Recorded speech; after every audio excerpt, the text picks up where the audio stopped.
तो धर्मेंद्र सर, आज एक बहुत ही कॉमन क्वेश्चन है जो मुझे आपसे पूछना है। जी। और वो कॉमन क्वेश्चन ये है कि मोस्ट ऑफ द स्टूडेंट्स पढ़ते तो हैं, लेकिन पढ़ने के बाद भूल जाते हैं, जो कि एक साइंटिफिक रीजन भी है। 24 घंटे के अंदर अंदर आप अगर रिवाइज नहीं करते हैं तो भूल जाएंगे। तो आज का जो ये सेशन है वो सिर्फ इसलिए है कि बच्चे कंसिस्टेंसी कैसे लेकर आए अपनी स्टडी में और रिवीजन को परफेक्ट कैसे बनाएं। ये एक चीज जो है वो वाकई जानने लायक है। बहुत सारे जो स्टूडेंट्स हैं वो जानना चाह रहे हैं कि कैसे हम रिवीजन को परिपक्व करें, अच्छा करें। बिल्कुल सही है, आपने प्रश्न अच्छा है आपका। और वास्तव में बच्चे इस चीज़ को फेस करते ही होंगे, क्योंकि ये रिवीजन की बात है। जो पहले पढ़ रखा है उसको उनको दोहरान करना है, पुनः अभ्यास करना है उसका। तो पहले तो ये तय करना आवश्यक है कि मुझे किस चीज़ की पुनरावृत्ति करनी है, किस चीज़ को मुझे पढ़ना है। उसकी योजना बनाकर जब बच्चा बैठेगा याद करने के लिए, तो उसके पास में एक विषय वस्तु होगी उसको याद करने के लिए, और उसको रिवीजन करना होगा। तो सबसे पहले तो उसको योजना बनानी है, माइंड सेटअप करना है। मैं पुनरावृत्ति के लिए बैठ रहा हूँ, माइंड सेटअप करना, मस्तिष्क को उस प्रकार से उसको तैयार करके बैठना पड़ेगा कि मुझे याद करना है। यहाँ एक प्रश्न ये है कि माइंड सेटअप ही तो एक बहुत बड़ा चैलेंज है। मोस्ट ऑफ द स्टूडेंट जो हैं, एक्चुअली जब मैं इस तरह के सेशन को अभी ऑर्गेनाइज करता हूँ तो उसके पीछे सिर्फ और सिर्फ उन बच्चों का टारगेट है। पढ़ने वाले बच्चे तो देखिए उनका माइंड सेटअप बहुत अच्छा है, उन्हें पता है what is my goal and how to achieve it. But the main purpose of holding this session is about average students, below the average students, जिन्हें किताब लेते ही सिर्फ एक बात दिखती है, लाल दुपट्टा उड़ गया रे तेरे हवा के झोंके से। How to control those kinds of vibes, actually वो एक बड़ी प्रॉब्लम है, क्योंकि पढ़ाई बहुत लंबे समय से करी नहीं है, वो रूटीन में नहीं है, और सीधा सिस्टम है कि हम क्या करते हैं, जैसा हमारे दिमाग को कहते हैं वैसा ही हमारा जो दिमाग है वो फॉलो करता है। मैं अगर रोज योगा करूंगा तो एक समय मेरा नहीं करना, यानी कि नहीं करना भी जो होगा कि मैं योगा छोड़ दूं 2 दिन, तो मेरा शरीर मुझे कहेगा कि मुझे योगा क्यों नहीं कर पा। इसे कहते हैं कंसिस्टेंसी। लेकिन स्टूडेंट जो है वो पढ़ाई करने का हैबिचुअल नहीं है, उसकी हैबिट नहीं है, कैसे डेवलप करें। इसके पीछे बहुत एक वैज्ञानिक तर्क है। कोई भी क्रिया अथवा कोई भी अभ्यास यदि 60 डेज या 60 दिनों तक लगातार किया जाता है तो वह आपके जीवन चक्र का हिस्सा बन जाता है, फिर उसके बिना आप नहीं रह पाते। तो पुनरावृत्ति ऐसा नहीं है कि भाई हम पहले पढ़ लेते हैं उसके बाद में हम पुनरावृत्ति करेंगे एक साथ, ऐसा नहीं होता। ये ठीक वैसा ही है कि किसी गाय को रोज नहीं दूहकर हम 1 महीने के बाद में दूहने का प्रयत्न करें कि सारा का सारा दूध में 1 माह बाद निकाल लूंगा, ये ठीक वैसा ही हो जाएगा। क्योंकि जो पढ़ रहे हैं उसी को तुरंत के तुरंत ही उसको उसी शाम को या अगले ही दिन उसको पुनरावृत्ति कर लेनी चाहिए उसको। और ये जो प्रक्रिया है ये निरंतर करने वाली प्रक्रिया है। मस्तिष्क को हमें उस चीज की आदत प्रारंभ से ही, पुनरावृत्ति की आदत पहले दिन से ही डालनी चाहिए। आज जितना मैंने कर लिया है वो आज ही मुझे उसको रिवीजन करना है, बाद के लिए नहीं। मेरा रिवीजन मुझे ही करना होता है। जीवन में कुछ काम, श्रवण जी, ऐसे हैं कि व्यक्ति को अपने लिए खुद ही करने पड़ते हैं, कोई दूसरा नहीं कर सकता। बिल्कुल ये सार्थक बात है जो सर ने बताई है। तो पुनरावृत्ति ऐसी चीज है कि उसको स्वयं ही करनी है और अपने लिए वह कार्य उसको निरंतर करना पड़ेगा। संस्कृत में एक उक्ति है, दीर्घ काल नैरंतर्य सत्कार सेवितो दृढ़ भूमि ही। किसी भी अभ्यास को यदि पक्का करना है, उसकी भूमि को दृढ़ बनाना है, तो उसके लिए परम आवश्यक चीज है कि दीर्घ काल यानी कि लंबे समय तक किया जाने वाला कार्य, नैरंतर्य यानी कि निरंतरता से करने वाला कार्य है, जिसमें अवकाश नहीं चाहिए, बीच में किसी भी प्रकार का अवकाश न लें, निरंतरता से किया जाने वाला कार्य। और तीसरी जो सबसे महत्वपूर्ण बात है श्रवण जी, मैं आपको बताऊं कि उसमें आपकी श्रद्धा होनी चाहिए, दबाव नहीं होना चाहिए, तनाव नहीं होना चाहिए। यदि आप उसको श्रद्धा पूर्वक कर रहे हैं, मैं रिवीजन करने बैठ रहा हूँ, मैं तैयारी कर रहा हूँ, मेरी परीक्षाओं के लिए मैं अपनी तैयारी को पक्का कर रहा हूँ, तो ऐसा सोचकर श्रद्धा पूर्वक जब आप पुनरावृत्ति करने बैठेंगे, रिवीजन करने बैठेंगे या कोई भी अभ्यास करने बैठेंगे तो उसकी भूमि पक्की हो जाती है, दृढ़ हो जाती है। जैसे कि याद आ रहा है कुरुक्षेत्र का वो वॉर जिसमें अर्जुन भगवान श्री कृष्ण मन को लेकर पार्थ ने एक प्रश्न पूछा था कि मेरा मन जो है वो बार बार विचलित हो रहा है, मैं क्या करूं है ईश्वर। तो भगवान श्री कृष्ण ने कहा था कि जो मन है वो चंचल है, आप अगर किसी भी काम पर अपने मन को लाकर ठहराएंगे तो वो थोड़ी देर के लिए ठहरेगा और उसके बाद फिर से विचरण करने लग जाएगा। तो इसको कंट्रोल कैसे किया जाए, तो भगवान श्री कृष्ण ने ये कहा है कि आप जिस भी काम को कर रहे हैं उस काम में बार बार अपने मन को पकड़कर उसी जगह पर लाइए। अब जब हम बच्चों को ये कहते हैं कि बार बार मन को पकड़कर लाइए तो उन्हें लगता है कि ये सब मजाक चल रहे हैं, बट बात तो ये है कि आपका मन वास्तविक तौर पर आपके बस में है। जैसे ही मन आपका विचलित होता है तो आप उसको टोकिए। टोकने का मतलब है खुद से बात करना, टोकने का मतलब है खुद से बात करना। आप खुद से बात कीजिए और मन से, जैसे आप किसी बच्चे को फटकारते हैं ना, ऐसा नहीं करना है, वो ठीक वैसा ही मन के साथ करना है। एक्चुअली जब ये मैं लाइव ऑफलाइन क्लास में कहता हूं तो बच्चों को लगता है सर आप मजाक कर रहे हो। सही बात। ये मजाक नहीं है, ये वास्तविक तौर पर स्वयं को ढूंढना है। आप खुद को क्या करिए, उस मन को ठीक वैसे ही डांटिए, फटकारिए जैसे आप छोटे बच्चे को डांट रहे हैं। आप उसको बोलिए वापस इस जगह पर आ। आप उसे महसूस करिए कि वो वापस आ रहा है उस जगह पे, थोड़ी देर और लगाइए। हो सकता है कि पहली बार अगर वो 2 मिनट ठहरा था तो अब वो 5 मिनट ठहरेगा। बिल्कुल सही बात। फिर से वो भागेगा, फिर से आपको उसको पकड़ कर लाना पड़ेगा, फिर से वो भागेगा, फिर से आपको उसको पकड़ के लाना पड़ेगा। भगवान श्री कृष्ण ने कहा है कि यही छड़ी जो अनुशासन की छड़ी है उसका आपको बार बार उस चंचल मन पर वार करना है और एक समय के बाद आप अपने मन को विचलित होने से रोक पाएंगे। So this is the way to keep yourself in discipline and discipline will be giving you everything. मुझे जो लगता है इससे एक प्रश्न बाहर आया मेरा, वो प्रश्न ये है, सुबह से शाम तक, मेरा सुबह से शाम जो है वो सुबह 7 बजे की स्कूल से लगाकर 1 बजे तक की स्कूल सुबह से शाम में बता रहा हूं। मोस्ट ऑफ द स्टूडेंट जो है 90% स्टूडेंट जो है वो क्लास में क्या हुआ, अरे भाई क्या चल रहा है और बता जिंदगी में, whereas the teacher is teaching before them on the board, but they are not paying their attention towards that particular teacher and the content which is being taught. अब यहाँ पर प्रॉब्लम ये आ रही है कि उन्हें वो बात करने में तो आनंद आ रहा है बट जो आगे चल रहा है उसको देखने में आनंद नहीं आ रहा है। यहाँ से प्रश्न जो बन रहा है वो ये है कि बच्चों की जिंदगी में उनके जो क्वेश्चंस हैं, उनकी जो बातें हैं वो उनके लिए इंपॉर्टेंट है, लेकिन भविष्य में क्या होगा, ये बातें आधारहीन हो जाएंगी, ये बातें आधारहीन हो जाएंगी, है ना, जिनका कोई मतलब नहीं है, फिर भी वो करते हैं। इस बात को बच्चे तक कैसे पहुंचाया जाए कि जो वो अभी कर रहे हैं वो उनकी फ्यूचर का कोई एक रियल एग्जिस्टेंस नहीं है। आपने अभी कहा था कि वो भूमि दृढ़ हो जाती है, बिल्कुल, वो भूमि फिर ऐसी बातों से भी तो दृढ़ हो जाएगी आगे।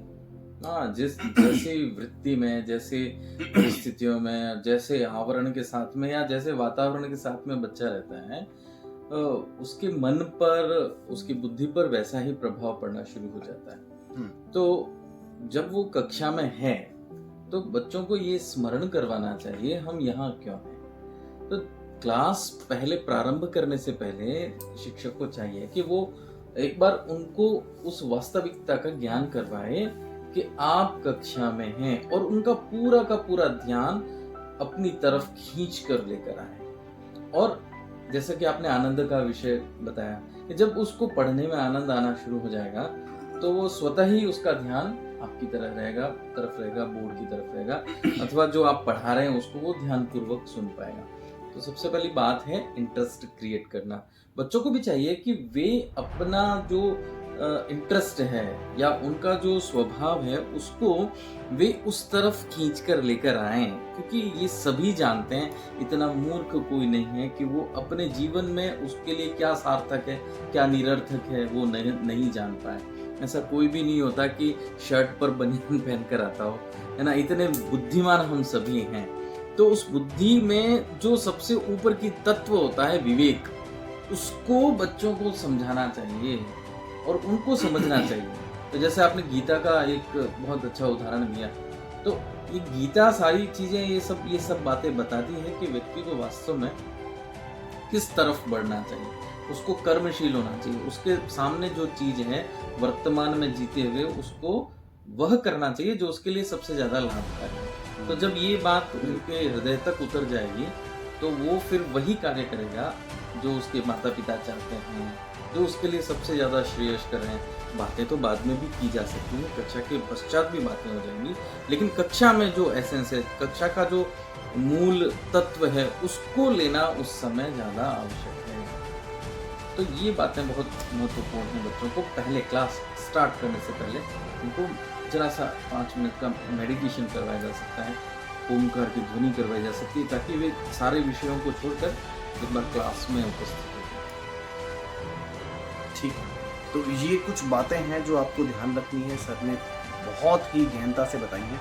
देखिए, ये वीडियो बनाने के पीछे जो उद्देश्य है वो सिर्फ और सिर्फ क्योंकि हम टीचर्स हैं, हम सुबह से शाम तक इन्हीं बच्चों के बीच में रहते हैं। बुरा उस समय लगता है जब टीचर पूरी मेहनत से बोर्ड के ऊपर मेहनत कर रहा है, पूरा काम कर रहा है, अपना पूरा 100% दे रहा है, but 90% of the students are not interested even listening, let alone looking at the board. They are busy in their own talks. एक क्वेश्चन यहां से ये है, लास्ट एंड फाइनल क्वेश्चन, जब कोई आपके घर के आगे कचरा फेंक देता है जी, तो आप पहले दिन उसको कहते हैं अरे यार भैया यार कचरा मत फेंकिए प्लीज, घर मेरा भी है आपका भी है, कचरा मत फेंकिए। दूसरे दिन उसने फिर से कचरा फेंक दिया, तो जितनी तसल्ली से, विनम्रता से आपने वो बात पहले दिन कही थी, शायद हो सकता है आज आप कहेंगे अरे यार भैया कल आपको मैंने बोला था यार प्लीज कचरा मत फेंको यार, अब थोड़ा सा लहजा बदल गया है। तीसरे दिन जब वो वापस कचरा फेंकेगा तो शायद इस बार लहजा किसी भी तरीके का नहीं रहेगा। जब हम हमारे घर के सामने कचरा सहन नहीं कर सकते हैं, पड़ोसी फेंक रहा है, तो स्टूडेंट सुबह से शाम तक जो सो खूनी फेंकता है जिसका कोई लेना देना नहीं है, तो एक स्टूडेंट दूसरे स्टूडेंट के पास बैठकर भाई यार घर जाएंगे तो क्या करेंगे यार, और बता यार क्या हो रहा है यार, उसने तेरी तरफ देखा कि नहीं देखा यार। बड़े जेन्युइन क्वेश्चन, मैं बहुत स्ट्रेट फॉरवर्ड हूँ इन चीजों के अंदर, इसलिए मैं बोलता हूँ, है ना। तो मैं चाह रहा हूँ कि इसका एक लास्ट आंसर दे दीजिए कि जो वो बेकार की बातों में टाइम वेस्ट कर रहे हैं, उन्हें ये पता कैसे चले कि वो बेकार की बात है। देखिए, आज पता चले अथवा 2 साल बाद पता चले, परीक्षाओं के समय पता चले, या फिर अगले जन्म में पता चले, पता तो चलेगा, ये बात तो तय है, ठीक है ना। तो हो सकता है हमारी इन बातों से ही पता चल जाए, ये भी हो सकता है कि ये बातें उन सभी बच्चों तक पहुंचे कि वास्तव में जिस स्थान का महत्व होता है उस स्थान में उसी तरह से रहा जाता है। ये बात बहुत अच्छी बात है, इसको आप गले उतार लीजिए। बच्चों को ये चाहिए कि वो जिस स्थान पर बैठे हैं उस स्थान का महत्व समझ जाए, वहां के बन जाओ, वहां के बन जाएं। बिल्कुल, जैसे दूध में शक्कर का महत्व है तो नमक का नहीं है, मिर्च का नहीं है, तो वहां उसकी उपस्थिति आवश्यक होती है, वहां जिस तरह से रहना होता है।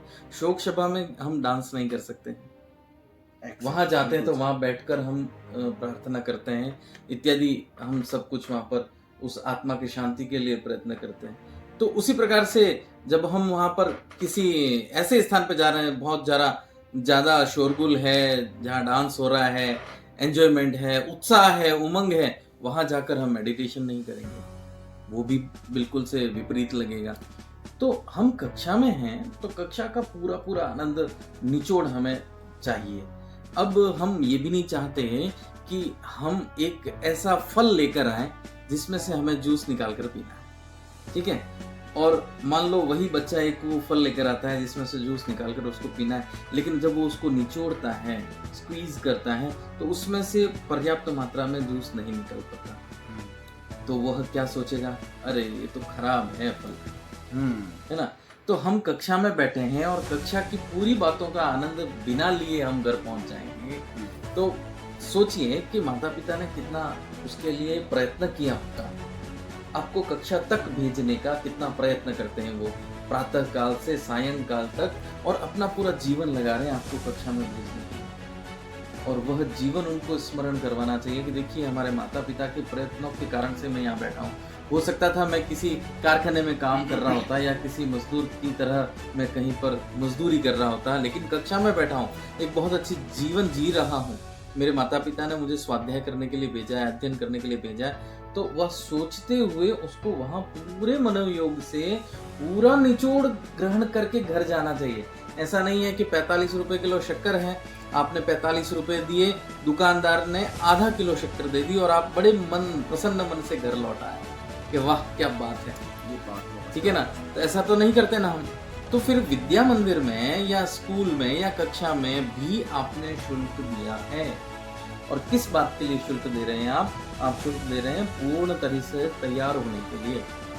वहाँ शिक्षक आपको पूरी तरह से पढ़ा रहा है, तो क्यों ना हम उसका पूरा का पूरा ज्ञान निचोड़ कर लेकर आए। कोशिश क्या रहती है पता है, धनिया और डाल दीजिए ना, है ना? सब्जी लेने के बाद में भी धनिया लेना नहीं भूलते, वो जो फ्री का है, ठीक है। तो जो ज्ञान वो दे रहे हैं, कोशिश करना चाहिए उनके पीछे लगकर हम उनसे और कितना ज्यादा निचोड़ सकते हैं और कितना ज्ञान प्राप्त कर सकते हैं। बातों ही बातों में हम खुद का तो भला करें ही करें, साथ में दूसरों का भी भला कर दें। श्रवण जी, मैं बताऊं आपको, मेरे जीवन की घटना बताता हूँ कि रेखा गणित बहुत कठिन लगती थी मुझे। ओके। तो हमारे एक शिक्षक जी आए थे, अनिल जी मेहता करके, उन्होंने बहुत ही बढ़िया तरीके से हमें रेखा गणित समझाए। उस समय हम 2H पेंसिल काम में लिया करते थे। आजकल बच्चे जानते भी नहीं 2H पेंसिल का प्रयोग क्या होता है। सर मैं भी नहीं जानता। मैं भी नहीं जानता। तो फिर उन्होंने जो रुचि मुझ में उत्पन्न की, तो मुझे लगा कि मेरे जैसे कई सारे विद्यार्थी हैं जिनको रेखा गणित समझ में नहीं आती। तो मैं क्या करता था कक्षा में, जो प्रश्न मुझे लगता है कि पड़ोसी नहीं समझ पाया, मैं हाथ खड़ा कर देता, सर प्लीज ये थोड़ा दोबारा समझा दीजिए ना, ये समझ में नहीं आया। ओके। जबकि मुझे समझ में आ रखा है, मुझे पता है कि इन्हें नहीं आया समझ में। ओके। तो मैं उसकी चर्चा करना ज्यादा बेटर समझता हूँ कि जो विषय से संबंधित हो तो औरों का भी भला हो जाएगा। यदि मैं एक बच्चे से बातचीत कर रहा हूँ, अनर्गल वार्तालाप कर रहा हूँ, जिसका ना मेरे लिए कोई लाभ है ना उसके लिए कोई लाभ होने वाला है, तो ऐसी बातों से हम कक्षा का वातावरण खराब करते हैं। साथ ही साथ में एक चीज बहुत खराब करते हैं, उसकी तरफ मैं ध्यान आकर्षण करना चाहता हूँ, उस गुरु की श्रद्धा को खो देते हैं। जो गुरु आपको अपना सर्वस्व देना चाहता है, सब कुछ आपको प्रदान करना चाहता है, ऐसे गुरु की श्रद्धा उस पर से चली जाती है। बटोश्व श्रद्धाम गुरवे प्रयच्छ, हे शिष्य अपनी श्रद्धा गुरु में रखिए, तो आप इस धरती के सर्वश्रेष्ठ शिष्य घोषित हो सकते हैं। और जो सर्वश्रेष्ठ शिष्य घोषित हुए हैं, चाहे राम के रूप में ले लीजिए, चाहे कृष्ण के रूप में ले लीजिए, विवेकानंद के रूप में ले लीजिए, दयानंद सरस्वती के रूप में ले लीजिए, उपमन्यु, आरुणि, धौम्य, ये सारे के सारे जितने भी नाम मैं आपको गिना रहा हूं, इतिहास के सुप्रसिद्ध शिष्य रहे हैं, जिन्होंने जीवन में आगे चलकर बहुत कुछ किया। क्योंकि कर पाए ये सभी, क्योंकि इन्होंने अपनी श्रद्धा गुरु में, गुरु के चरणों में समर्पित कर दी। उन्होंने समर्पित मन तन धन सबसे अपने तो आप शिष्य को चाहिए कि वो जब कक्षा में बैठे तो पूर्णतः अपने आप को गुरु के चरणों में समर्पित कर दे। आज नहीं तो कल आपको ये बात समझ में आएगी ही आएगी कि समर्पण जो है गुरु के प्रति, वही आपको सर्वोच्च स्थान प्रदान कर सकता है। जितनी भी विडंबनाएं हैं, जितनी भी समस्याएं हैं, जो मन में आता है, उसे अगर कोई सुलझा पाता है तो वो अध्यापक है। बिल्कुल सही है बात है, वो अध्यापक है। वो चाहे तो अपनी सारी जीवन की समस्याओं को, सारे जितने भी प्रश्न हैं उसके, देखिए संशयों का कोई उत्तर नहीं होता है। आपके मन में अगर संशय है, उसका समाधान नहीं है बच्चों, प्रश्नों का उत्तर होता है। प्रत्येक प्रश्न अपना उत्तर रखता है, ये सभी को पता है। लेकिन संशय है, आपके मन में अनधिकृत चेष्टाएं हैं, तो उनका कोई समाधान न तो आपके पास में है, न उस ईश्वर के पास में है बच्चे। तो हमें पूरी मनोयोग से पुनरावृत्ति करना है। जो कुछ भी पढ़ रहे हैं, कोशिश तो यही करनी है कि जब पढ़ रहे हैं तब के तब याद हो जाए, बाद में पुनरावृत्ति की आवश्यकता नहीं। इतना एकाग्र होकर कोई पढ़े, इतना एकाग्र। मैंने एक बच्चे को देखा, जब मैं पढ़ाता था तो एक बच्चे को मैं देखता था, बहुत समय पहले की 14-15 साल पूर्व की बात मैं बताता हूँ आपको। एक बच्चा अपलक बोर्ड पर टकटकी लगाए हुए देखता था, बिल्कुल उसकी पलक झपकना भी लगता है कि उसको डिस्टर्ब कर जाएगा। कभी साधारण नहीं होता। प्रलय और निर्माण उसकी गोद में खेलते हैं। निर्माण और प्रलय उसकी गोद में खेलते हैं, मतलब सोच लीजिए वो आपको क्या से क्या बना सकता है। चंद्रगुप्त मौर्य ऐसे ही नहीं बन जाते हैं दोस्त, उनके लिए किसी चाणक्य की आवश्यकता होती है। तो बस मैं यही चाहूंगा कि आप भी क्या बने, चाणक्य बने, अर्जुन बने और अपने रथी और सारथी को पहचानने की कोशिश करें। बिल्कुल सही कहा। बिल्कुल सही मन कहा। पर पूरा नियंत्रण रखते हुए संघर्ष नहीं करना है। मन को नियंत्रण में करने का कोशिश करेंगे तो वहाँ संघर्ष उत्पन्न हो जाएगा। एक वो थोड़ा सा जो भ्रामरी होती है शायद, आप कंसंट्रेशन बढ़ाने के लिए ब्रह्मनाद वो कर थोड़ा सकते सा एक हैं, बार ब्रह्मनाद कर सकते हैं, भ्रामरी कर सकते हैं जी। है ना। अब लंबी गहरी श्वास लेना होता है इसमें, और श्वास भर के नाक से हमें भ्रमर की तरह, भंवरे की तरह गुंजार करते हुए ध्वनि श्वास को निकालना है। एक बार देखेंगे। उसके लिए ये मुद्रा जो होती है, चिन्ह मुद्रा, इसको लगाकर बैठिएगा और लंबी गहरी श्वास लेके इसको भ्रामरी को करना है।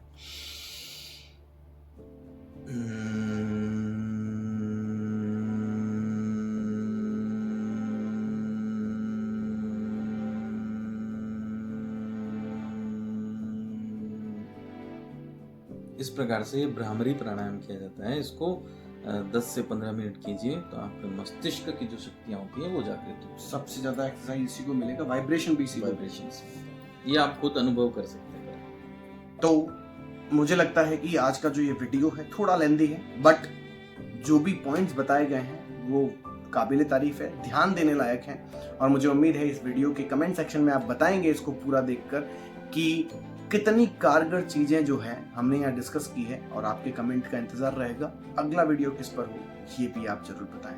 बहुत बहुत धन्यवाद सर। एक बार मुझे लगता है कि अगली बार फिर से हम एक नए रूप में, एक नए स्वरूप में बच्चों के लिए आएंगे, नई बात लेकर आएंगे आपके लिए, बहुत लाभकारी होगी। Thank you so much everyone, thank you so much. Shubham भवेत्।